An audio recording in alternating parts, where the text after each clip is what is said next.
Hi friends, நம்ம சேனலில் 100 நாள் 100 ரெசிபி போடுறதா சொல்லியிருந்தோங்க. அதில் இன்றைக்கி நம்ம 7வது நாள் ரெசிபி போடுறோம். இன்றைக்கி என்ன பார்க்க போகிறோன்னா, ஒரு சூப்பரான சைடிஷ் ரெசிபி தாங்க பார்க்க போகிறோம். இது செய்கிறது ரொம்ப ரொம்ப ஈஸிங்க. அதே நேரத்தில் டேஸ்ட்டும் ரொம்பவே சூப்பராக இருக்கும். வாங்க நம்ம எப்படி செய்கிறதுன்னு பார்க்கலாம். நாங்கள் போடுற ரெசிப்பிலாம் உங்களுக்கு பிடிச்சிருந்தா லைக் மட்டும் பண்ணிடுங்க. வாங்க இது தேவையான பொருட்களை என்னென்னு நம்ம பார்க்கலாம். நான் புடலங்காய் எடுத்துருக்கேங்க. புடலங்காய் இது நாட்டு புடலங்காங்க. நீங்கள் எந்த புடலங்காய் கிடைச்சாலும் எடுத்துக்கலாம், இல்லை வேறு புடலங்காய் கிடைச்சாலும் எடுத்துக்கலாம். எங்கள் ஊர் சைடில் 2 புடலங்காயுமே கிடைக்குங்க. பாசிப்பருப்பு ஒரு 50 கிராம் வச்சுருக்கேன். பெரிய வெங்காயம் 1, அவ்வளோதாங்க இதுக்கு தேவையான பொருள். பாசிப்பருப்பை நம்ம கழுவிட்டு நம்ம வேக வச்சுக்கலாம்.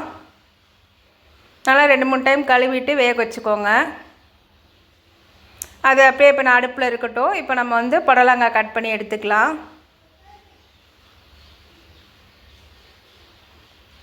கட் பண்ணிவிட்டு உள்ளே உள்ள விதைகள்லாம் எடுத்துருங்க. ரொம்ப பிஞ்சு புடலங்காய் இருந்தால் நம்ம அப்படியே கட் பண்ணி சேர்த்திக்கலாம். இதில் கொஞ்சம் விதைகள் இருக்கனால அதை நான் எடுத்துட்றேன். பாருங்கள், இப்போ பாசிப்பருப்பு வெந்துருச்சு. ஒரு 2 நிமிஷம் இருந்தாலே போதுங்க. பாசிப்பருப்பு ஒரு 3/4 பதம் வெந்தால் போதும். பாருங்கள், நான் கட் பண்ண முடியலைங்க என்னால் அந்த கட்டரை வச்சு. அதனால் நான் அருவாமனையில் நறுக்கிக்கிறேன். இப்போ எல்லாத்தையும் கட் பண்ணி எடுத்து வச்சாச்சு.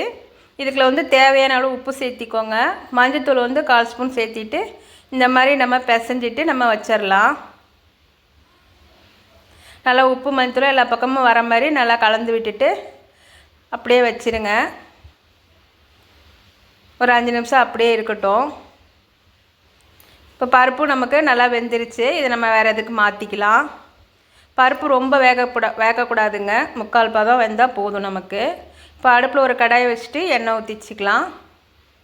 கடுகு 1/4 ஸ்பூன், உளுந்தம்பருப்பு 1/2 ஸ்பூன் சேர்த்திக்கோங்க. கடலைப்பருப்பு 1/2 ஸ்பூன் சேர்த்திக்கோங்க. கடுகு உளுந்தெலாம் நமக்கு நல்லா பொரிஞ்சு வரட்டுங்க. பெரிய வெங்காயம் 1 கட் பண்ணி வச்சுருக்கோம், அதை நம்ம சேர்த்திக்கலாம்.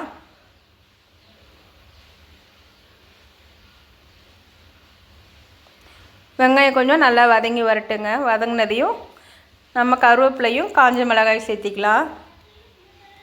இந்த புடலங்காய்க்கு 2 காஞ்ச மிளகாய் போதுங்க. இது நமக்கு சரியாக இருக்கும். இதில் நம்ம மிளகாத்தூள்லாம் எதுவும் சேர்க்கக்கூடாதுங்க. மிளகாத்தூளோ சாம்பார் பொடியோ எதுவும் சேர்க்கக்கூடாது. இந்த வரமிளகாய் மட்டுமே நமக்கு சரியாக இருக்கும். இதுதான் நமக்கு டேஸ்ட்டாகவும் இருக்கும். இப்போ வெங்காயம் நல்லா வதங்கிருச்சு. இப்போ நம்ம ரெடி பண்ணி வச்சுருக்கோம்ல புடலங்காய், அதை இதில் நம்ம சேர்த்துடலாம். இந்த மாதிரி நம்ம உப்பு மஞ்சத்தூள்லாம் சேர்த்து பிசைஞ்சு வச்சு பண்ணும்போது நமக்கு சீக்கிரமாக வெந்துடும். நமக்கு கலரும் மாறாது. பாசிப்பருப்பு நம்ம அதோட சேர்த்துடலாம்.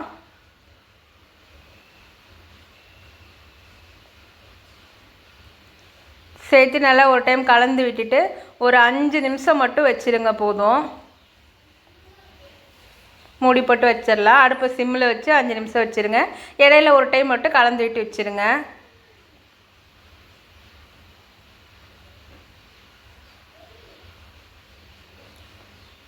இப்போ நம்ம துருவி வச்சுருக்க தேங்காய் சேர்த்திக்கலாம். சேர்த்திட்டு நல்லா கலந்து விட்டு எடுத்துருங்க. சூப்பரான இந்த புடலங்காய் பொரியல் நீங்களும் உங்கள் வீட்டில் ட்ரை பண்ணி பாருங்கள். டேஸ்ட்டு அவ்வளோ சூப்பராக இருக்குங்க. கண்டிப்பாக ட்ரை பண்ணி பாருங்கள். எப்படி வந்துச்சுன்னு எங்களுக்கு கமெண்ட் பண்ணுங்கள். எங்கள் ரெசிபி உங்களுக்கு பிடிச்சிருந்தா லைக் பண்ணுங்கள். பாய்.